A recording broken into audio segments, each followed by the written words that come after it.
Hi everyone, সবাইকে welcome জানাই আমাদের channel learning as a study. এখানে আমরা শুরু করতে যাচ্ছি স্পোকেন ইংলিশের একটা series, 60 days series of spoken English. এখানে আমরা বেসিক টু অ্যাডভান্স ইংলিশ শিখিয়ে দেবো, কীভাবে মানুষের সঙ্গে কথা বলতে হয়, কীভাবে কনভারসেশনটাকে আরও ইমপ্রুভ করা যায়। তো আজকে হচ্ছে first class of spoken English. আমরা এই ক্লাসের মাধ্যমেই শুরু করছি স্পোকেন ইংলিশের জার্নি। তো আজকে আমি আলোচনা করব স্পোকেন ইংলিশের ফার্স্ট ক্লাসে আলোচনা করব টেন্স অ্যান্ড কিভাবে আমরা ওই টেন্স থেকেই আমরা বাক্য তৈরি করতে পারি বা সেন্টেন্স তৈরি করতে পারি, এ নিয়ে আজকে আলোচনা করতে যাচ্ছি। তো প্রথমে দেখে নাও, এখানে লিখেছি প্রেজেন্ট টেন্স। আমরা জানি যে টেন্সকে আমরা তিন ভাগে ভাগ করতে পারি। কি কি? Present, past and future. তো তারই একটা ভাগ হচ্ছে প্রেজেন্ট টেন্স। আজকে আমরা আলোচনা করব প্রেজেন্ট টেন্স এবং কিভাবে সেন্টেন্স তৈরি করতে হয় সেটা আজকে শিখব। তো লিখেছি প্রেজেন্ট টেন্স মানে বর্তমান কাল, মানে বর্তমান কালে আমি কি করতেছি, কি করছি, এটাকেই বা যে কাজ করছি, বর্তমানে যে কাজটা আমরা করছি সেটাই হচ্ছে প্রেজেন্ট টেন্স। এবার প্রেজেন্ট টেন্সকে আমরা কয়টি ভাগে ভাগ করতে পারি? চারটি ভাগে ভাগ করতে পারি। প্রেজেন্ট ইনডিফাইনিট বা simple present, present continuous, present perfect continuous. তো আজকের আমাদের মূল আলোচনার বিষয় হচ্ছে প্রেজেন্ট ইনডিফাইনিট বা সিম্পল প্রেজেন্ট সম্পর্কে।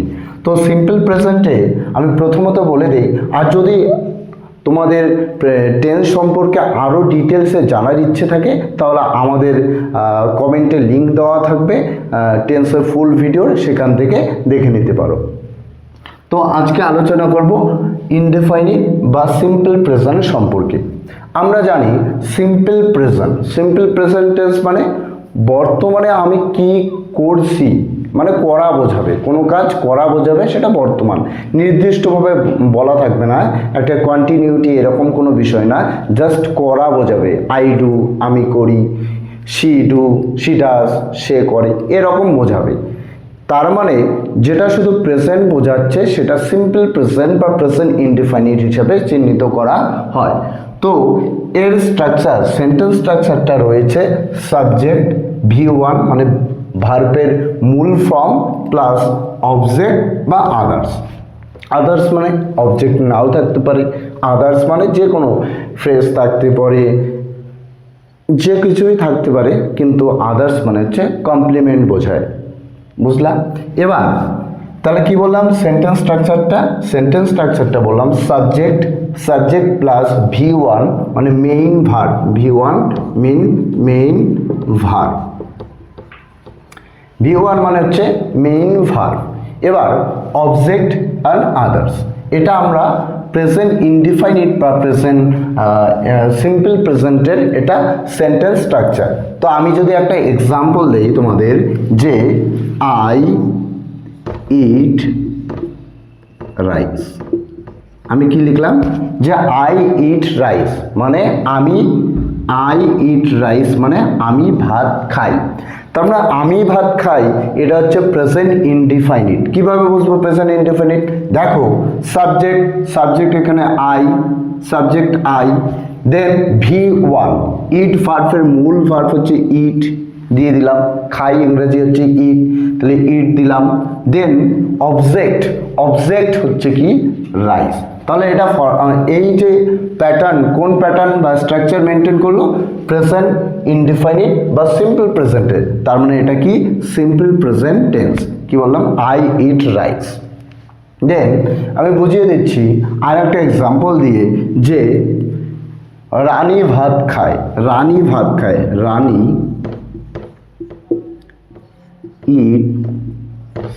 Eats rice. এবার তোমরা কোশ্চেন করতে পারো, স্যার যে আপনি প্রথমে ইট লিখলেন কিন্তু নিচে কেন ইটস লিখলেন? এর কারণটা কি? এর কারণটা হচ্ছে রানী হচ্ছে থার্ড পারসন সিঙ্গুলার নাম্বার। যখনই subject third person singular number হবে তখন আমাদের ভার্বের সঙ্গে এস বা ইয়ে যুক্ত করতে হয়। তাই এখানে আমি যুক্ত করলাম এস, শুধু ইটের সঙ্গে এস যুক্ত করলেই হয়ে যায়, তাই আমি এখানে যুক্ত করলাম কি? এস। বুঝলাম? আশা করে বুঝতে পেরেছো ব্যাপারটা। রানী ইটস রাইস। এবার আমরা তো শিখলাম যে প্রেজেন্ট ইনডেফিনিট টেন্স কি এবং কিভাবে ফরমেশনটা হয় সেটা বুঝলাম। এবার আমরা চলে যাচ্ছি যে সেন্টেন্স স্ট্রাকচার দিয়ে আমরা কিভাবে নতুন নতুন সেন্টেন্স তৈরি করব, স্পোকেন ইংলিশে কিভাবে এগুলোকে ব্যবহার করব।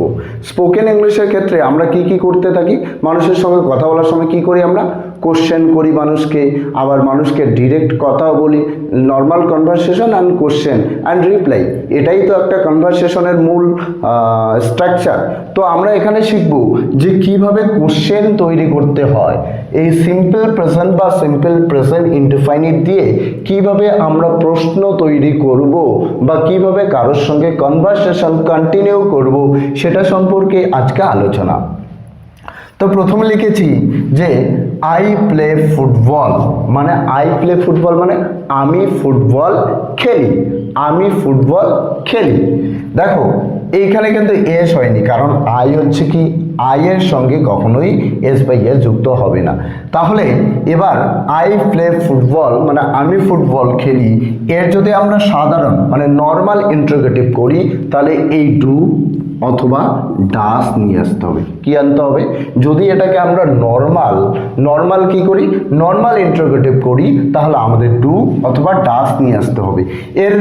সেটা কি, এর যে ফরমেশন, নর্মাল ফরমেশনটা আমি বলি যে নর্মাল ইন্টারোগেটিভ কীভাবে তৈরি করতে হয়, ডু অথবা ডাস, ডু ডাস গেল। দেন কি করতে হবে, সাবজেক্ট V1 মানে মূল ভার্ব, দেন অবজেক্ট। এটা হচ্ছে ফরমেশন বা স্ট্রাকচার। তো দেখো এখানে কি আনতে হচ্ছে আমাকে, ডু অথবা ডাস, দেন সাবজেক্ট। তো আমরা জানি সাবজেক্ট এখানে আই, এবার মূল ভার্ব হচ্ছে প্লে, অবজেক্ট ফুটবল, কিন্তু আমাকে কি নিয়ে আসতে হবে এখন, আমার যেটা বাকি বা যেটা দরকার সেটা হচ্ছে ডু অথবা ডাস। এবার আমরা এখানে কি নিয়ে আসবো, ডু না ডাস, এটা একটা confusion, it's a big confusion. তো আমরা এটা কিভাবে জানবো, আমরা যেখানে আমরা ইজ ব্যবহার করে থাকি, সেখানে আমরা নিয়ে আসব, যেখানে আমরা নর্মালি ইজ ব্যবহার করি মানে থার্ড পারসন সিঙ্গুলারের ক্ষেত্রে আমরা ডাস নিয়ে আসব। কি নিয়ে আসবো, থার্ড পারসন সিঙ্গুলারের ক্ষেত্রে আমরা ডাস নিয়ে আসব, আর বাকি ক্ষেত্রে এই ব্যক্তি ডু ব্যক্তিকে নিয়ে আসব। কি, ডু ব্যক্তিকে আমরা নিয়ে আসব। তাহলে এটা তো থার্ড পারসন সিঙ্গুলার না, আইটা তো থার্ড পারসন সিঙ্গুলার না, তাহলে আমরা কাকে নিয়ে আসব, এই মহান ব্যক্তিকে নিয়ে আসব, মহান ব্যক্তিকে ডু। তাহলে আমরা নিয়ে আসলাম ডু। দেন ফরমেশন অনুযায়ী কি, সাবজেক্টকে আই, ডু আই, দেন আমরা মেইন ভার্ব নিয়ে আসবো প্লে, তারপরে কি নিয়ে আসবো, ফুটবল।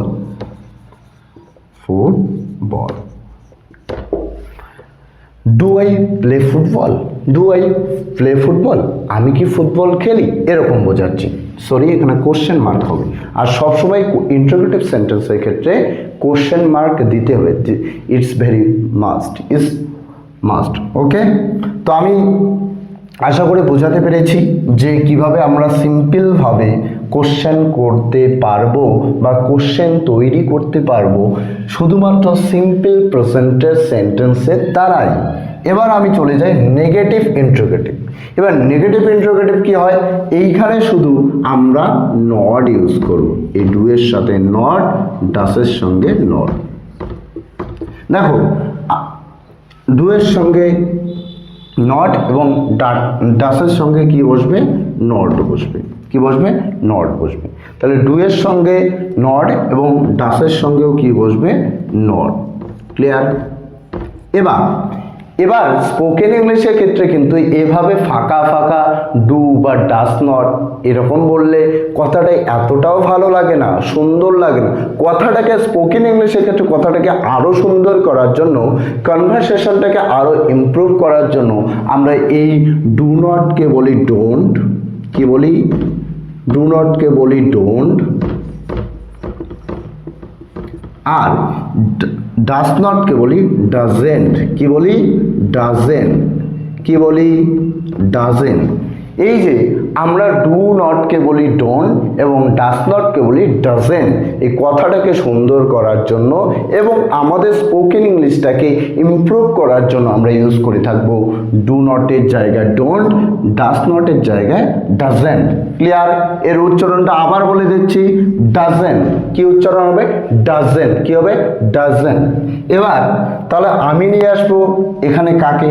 এই ডু নটকে, ডু নট বা ডোন্টকে নিয়ে আসবো। কারণ আমরা এর আগে যখন করলাম কোশ্চেনে পরিণত করলাম তখন আমরা পজিটিভ ইন্টারোগেটিভে নিয়ে আসলাম, তখন ডু নিয়ে আসলাম। তাহলে এবার হচ্ছে কি, এবার হচ্ছে নেগেটিভ ইন্টারোগেটিভের ক্ষেত্রে তাহলে আমি ডোন্ট নিয়ে আসবো, DONT, ডোন্ট। দেন বাকিটা same, don't I play football. তার মানে কি হলো? এর বাংলা মানে আমি কি ফুটবল খেলি না, আমি কি ফুটবল খেলি না, এরকম বোঝাচ্ছে। এবার আমরা কি করব? এটাকে এই প্রেজেন্ট ইনডিফিনিট বা সিম্পল প্রেজেন্টের যে সেন্টেন্সটা রেখেছি আই প্লে ফুটবল, এটাকেই আমরা পরিবর্তন করব WS ইন্টারোগেটিভে। WS ওয়ার্ড তোমরা জানো, হোয়াট, হোয়েন, ওয়্যার, এরকম। তো এগুলো দিয়ে আমরা প্রশ্ন করে থাকবো। তো এই জায়গায় আমাকে বুঝতে হবে যে এই জায়গায় আমি এখানে এটা প্রশ্ন করতে পারি যে আমি কি খেলি, এরকম প্রশ্ন করতে পারি না? আমি কি খেলি, কি খেলি, কি ইংরাজি কি? কি ইংরাজি আমরা জানি, কি ইংরাজি হচ্ছে হোয়াট। কি? হোয়াট। অনেকে হোয়াট বলে, অ্যাকচুয়ালি এর সঠিক প্রনাউন্সিয়েশন হোয়াট। তো আমরা কি এর ইংরাজি কি? হোয়াট। তো এই ওয়ার্ডটাকে নিয়ে আসবো ফার্স্ট, দেন কি নিয়ে আসবো? দেন আমাকে যেটা নিয়ে আসতে হবে হোয়াট, দেন আই, হোয়াট ডুটা নিয়ে আসতে হবে। হ্যাঁ, what do I play, what do I play, না আমি কি খেলি। এবার দেখো একটা প্রশ্ন করতে পারো যে স্যার আপনি ঠিক আছে সব জায়গায় ফুটবল লিখে গেলেন, কিন্তু এই শেষের বাক্যে আপনি ফুটবল লিখলেন না কেন? একটা প্রশ্ন থাকতেই পারে যে স্যার আপনি সমস্ত বাক্যে কি করলেন? সমস্ত বাক্যে লিখলেন ফুটবল, কিন্তু শেষের যখন WH ওয়ার্ড দিয়ে প্রশ্ন করা শেখালেন তখন আপনি কি করলেন? ফুটবলটাকে কেটে দিয়ে দিলেন। কেন? আমি এর উত্তর দিচ্ছি। কারণ আমি যদি এই WH ওয়ার্ডটা দিয়ে প্রশ্ন করতে চাই তাহলে আমার প্রশ্নটা হচ্ছে আমি কি খেলি। এবার যদি আমি লিখি যে what do I play football, তাহলে এটা কোনো বাক্যই হয় না, তাই তো? আমি কি খেলি, এর উত্তরটা হচ্ছে ফুটবল। আমি যদি প্রশ্নের সঙ্গে উত্তরও দিয়ে দেই তাহলে সেটা কোনো প্রশ্ন হতে পারে না। তাই আমাকে কি করতে হলো? আমি কি খেলি? ফুটবল খেলি। তাই এই আনসারটাকে আমাকে রিমুভ করে দিতে হলো, যার কারণে আমাদের যে এই সেন্টেন্সটা সঠিক হয়ে দাঁড়ালো। ক্লিয়ার? বোঝাতে পেরেছি যে সিম্পল কে বোঝালাম সিম্পল প্রেজেন্ট বা সিম্পল ইনডিফাইনিট। আমি এটা বোঝাতে পারলাম কি পারি নাই? পেরেছি। যদি পারি তাহলে আমরা এখন শিখব কন্টিনিউয়াস সম্পর্কে। এবার কি শিখবো আমরা? কন্টিনিউয়াস সম্পর্কে। এবার দেখো প্রেজেন্ট কন্টিনিউয়াস টেন্সের যে স্ট্রাকচার রয়েছে, সেন্টেন্স স্ট্রাকচার, সেটা হচ্ছে subject plus am, is, are, যাদের আমরা বলে থাকি বি ভার্ব বা অক্সিলিয়ারি ভার্ব, প্লাস V4 মানে ভার্বের সঙ্গে যখন আইএনজি যুক্ত করা হয় তখন সেটাকে বলা হয় V4 বা V plus ING, verb plus ING plus object. স্ট্রাকচারটা আবার বলি, subject am, is, are, V4 মানেই হচ্ছে মূল verb plus ING then object. এবার আমরা সকলেই জানি যে আইয়ের পর অ্যাম হয়, আইয়ের পর কি হয়? অ্যাম হয়। থার্ড পারসন সিঙ্গুলারের ক্ষেত্রে ইজ হয়, এবং বাকি যদি বহুবচন বোঝায়, বহুবচনের ক্ষেত্রে কি বোঝায়? বহুবচনের ক্ষেত্রে আমরা আর বসিয়ে গিয়ে থাকি, তাই তো? বহুবচন যে সাবজেক্ট হয় তারপর আমরা কি বসিয়ে থাকি? আর। এটা ছিল প্রেজেন্ট কন্টিনিউয়াসের সেন্টেন্স স্ট্রাকচার। এবার তাহলে আমি একটা উদাহরণ দিয়ে বুঝিয়ে দেই আগে। আমি যদি লিখি, এর আগেরটা ইট দিয়ে করিয়েছিলাম, আমি এটাও করি, আই am eating rice, মানে আই এম ইটিং রাইস মানে আমি ভাত খাইতেছি, আমি ভাত খাইতেছি। এবার দেখো আমি যদি বোঝাই, এটা হচ্ছে সাবজেক্ট, অ্যাম ইজ আরের মধ্যে আমরা অ্যাম নিয়েছি, অক্সিলিয়ারি ভার্ব, তাই তো, অক্সিলিয়ারি ভার্ব। দেন আমরা কি করেছি, মূল ভার্ব ইট, তার সঙ্গে আইএনজি যুক্ত করেছি, কি হয়ে গেল ইটিং, রাইস হচ্ছে অবজেক্ট, ওবিসি, বুঝলাম?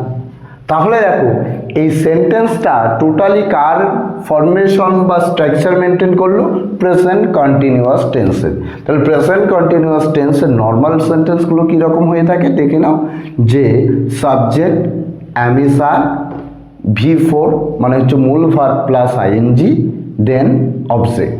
ক্লিয়ার? আমি একটা এক্সাম্পল দিলাম, আই অ্যাম ইটিং রাইস, আমি ভাত খাইতেছি। আমি বুঝিয়ে দিলাম সাবজেক্ট হচ্ছে আই, অক্সিলিয়ারি ভার্ব বা বি ভার্ব হচ্ছে অ্যাম, ইটের সঙ্গে মূল ভার্বের সঙ্গে আইএনজি মানে এটা হচ্ছে V4, হ্যাঁ V4 দেন অবজেক্ট। ক্লিয়ার? এবার চলে আসছি আমরা এটা দিয়ে আমরা কিভাবে প্রশ্ন তৈরি করব বা আমাদের কনভারসেশনটাকে আরও দীর্ঘায়িত করব কিভাবে। তো দেখো প্রথমে লিখেছি যে Riya is writing a letter. Riya, যদি কারো নাম হয়ে থাকে কমেন্টে জানাবে, হ্যাঁ অবশ্যই। আচ্ছা, লিখলাম কি, Riya is writing a letter, মানে রিয়া একটি চিঠি লিখতেছে। কি লিখতেছে? রিয়া চিঠি লিখতেছে, কিন্তু কার জন্য আমরা কিন্তু জানি না। আচ্ছা, সেসব জানার কোনো বিষয় নেই। তো বলছি যে Riya is writing a letter, মানে রিয়া একটা চিঠি লিখতেছে। এবার দেখো আমি যেটা বোঝাচ্ছি, এটা সাবজেক্ট আমরা জানি, এটা অক্সিলিয়ারি ভার্ব, এটা মূল ভার্ব মানে V4 প্লাস আইএনজি, মূল ভার্ব প্লাস আইএনজি, এটা হচ্ছে ওবিসি বা অবজেক্ট। এইটুকু বুঝলাম। এবার এটাকে আমরা কি করব, এটাকে আমরা যদি সিম্পল প্রেজেন্ট বা পজিটিভ ইন্টারোগেটিভে নিয়ে আসি, যদি আমরা পজিটিভ ইন্টারোগেটিভে নিয়ে আসি তাহলে কি করব? প্রথম কথা, আমাকে অক্সিলিয়ারি ভার্ব বা বি ভার্বটাকে সামনে নিয়ে আসতে হবে। আমি স্ট্রাকচারটা দেখিয়ে দিচ্ছি। স্ট্রাকচার হচ্ছে কি, স্ট্রাকচার হচ্ছে অক্সিলিয়ারি ভার্ব,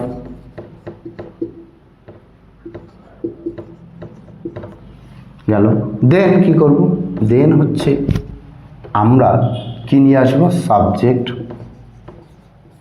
এটাকে আমরা অনেকে বি ভার্বও বলে থাকি, হ্যাঁ বি ভার্ব। এবার কি হয়, সাবজেক্ট, সাবজেক্টের পরে কি আসবে, সাবজেক্ট অক্সিলিয়ারি ভার্ব সাবজেক্ট, দেন আমরা নিয়ে আসবো মূল ভার্বকে, মূল ভার্ব মানে V4, তাই তো, দেন আমরা আনবো অবজেক্ট। এটা হচ্ছে স্ট্রাকচার, কোশ্চেন করা স্ট্রাকচার বা ইন্টারোগেটিভ সেন্টেন্স তৈরি করা স্ট্রাকচার, অক্সিলিয়ারি ভার্ব বা be verb plus subject plus V4 plus object. Clear? এবার এখান থেকে তাহলে আমাকে নিয়ে আসতে হচ্ছে ইজ ভার্বটা কি, ইজ নিয়ে আসলাম। দেন সাবজেক্ট হচ্ছে রিয়া, কোথায় গেলে রিয়া, ওনাকে নিয়ে আসি। তাহলে ইজ রিয়া রাইটিং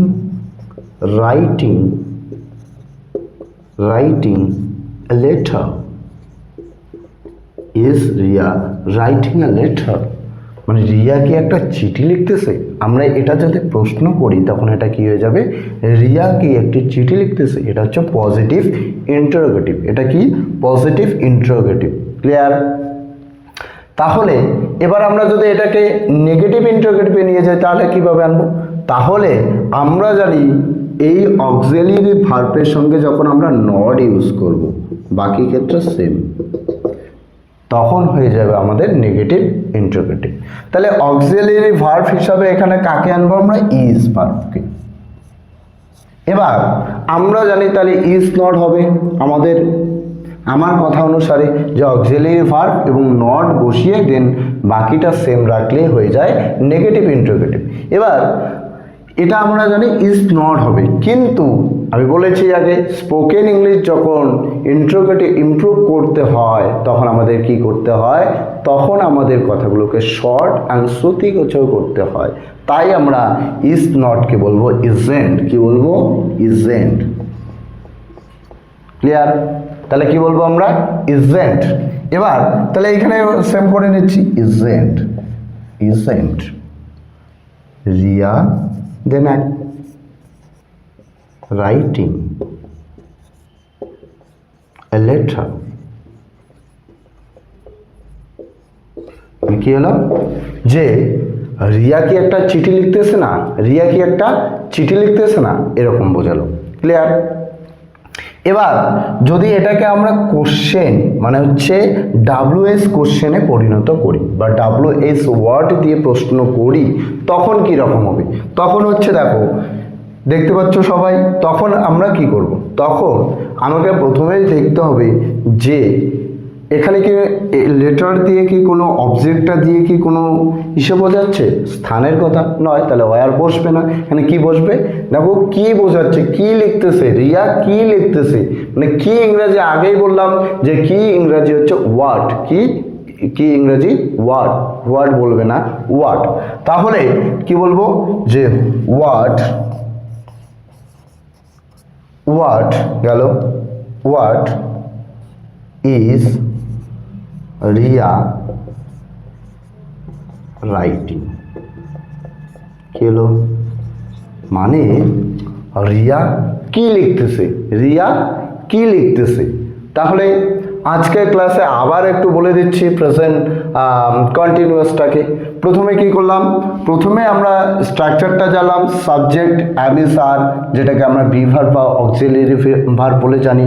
V4 মানে V4 তাকেই বলা হয় পার্টিসিপল ফর্মকে, ভার্বের পার্টিসিপল ফর্মকেই বলা হয় V4, যেটাকে আমরা ভি প্লাস মূল ভার্ব V1 বা ভি প্লাস আইএনজি বলতে পারি প্লাস অবজেক্ট। ক্লিয়ার? দেন আমি বললাম একটা উদাহরণ দিয়ে বুঝিয়ে দিলাম ব্যাপারটা কীরকম। এবার আমি ফরমেশন বোঝালাম যে কিভাবে করতে হয় একদম পজিটিভ ইন্টারোগেটিভ কন্টিনিউয়াস টেন্সের। তো বলছিলাম যে অক্সিলিয়ারি ভার্ব বা be verb plus subject plus V4 plus object. Clear? Then আমি এটা লিখে দিলাম যে একটা বাক্য দিলাম যে Riya is writing a letter, Riya একটা চিঠি লিখতেছে। এবার পরের প্রশ্নে কি করলাম যে রিয়া কি চিঠি লিখতেছে, রিয়া কি চিঠি লিখতেছে, এটা বোঝাইলাম। দেন আমি বোঝাইলাম যে ইজ নটকে আমরা কি বলবো? ইজ নটকে এটা negative interrogative, negative interrogative, negative negative interrogative by NI, এটা হচ্ছে পজিটিভ ইন্টারোগেটিভ বা PI, এটাকে বলা হয় WSI, মানে WS ইন্টারোগেটিভ, মানে WS দিয়ে প্রশ্ন করলে সেটাকে আমরা WHI শর্টকাটে লিখতে পারি। তো এখানে আমি কি বোঝালাম যে ইজকে আমরা বলবো ইজ নট, আগে পড়েছিলাম ডুকে আমরা কি বলে থাকি? ডোন্ট, এবং ডাজকে বলে থাকি ডাজেন্ট, আর ইজকে আমরা বলে থাকি, ইজ নটকে বলে থাকি ইজেন্ট। ক্লিয়ার? এবার প্রশ্ন করার জন্য আমাকে কি করতে হলো? প্রশ্ন করার জন্য এই লেটারটাকে তুলে দিতে হলো, নইলে আমার এটা প্রশ্নই হবে না। তাই এটাকে তুলে দিলাম এবং হোয়াট ইজ রিয়া রাইটিং, মানে হোয়াট ইজ রিয়া রাইটিং মানে কি? হোয়াট ইজ রিয়া রাইটিং মানে রিয়া কি লিখতেছে। ক্লিয়ার? আশা করি আজকের এই ক্লাসে স্পোকেন ইংলিশের ফার্স্ট ক্লাসেই তোমাদের অনেক বড় একটা কনসেপ্ট দিয়ে দিলাম, যেখান থেকে তোমরা শুরু করতে পারো মানুষের সঙ্গে ইংরেজিতে কথা বলা, ইংরেজিতে কথা বলা আরও শুরু করতে পারো তোমাদের স্পোকেন ইংলিশের ফার্স্ট জার্নি। ওকে, তাহলে আজকের ক্লাসে আমি এইটুকুই রাখলাম। পরের ক্লাসে, পরের যে ক্লাসগুলো হবে, ধীরে ধীরে স্পোকেন ইংলিশে তোমাকে একদম স্ট্রং করার দায়িত্ব আমার। জাস্ট আমার সাথে থাকো, এবং যদি এই চ্যানেলে নতুন হয়ে থাকো তাহলে লার্নিং ইজ এ স্টাডি চ্যানেলটাকে সাবস্ক্রাইব করো, এবং ফেসবুক থেকে দেখে থাকলে সেই আমাদের যে লার্নিং ইজ এ স্টাডির ফেসবুক পেজটা আছে সেটা ফলো করে দিও। Thank you so much.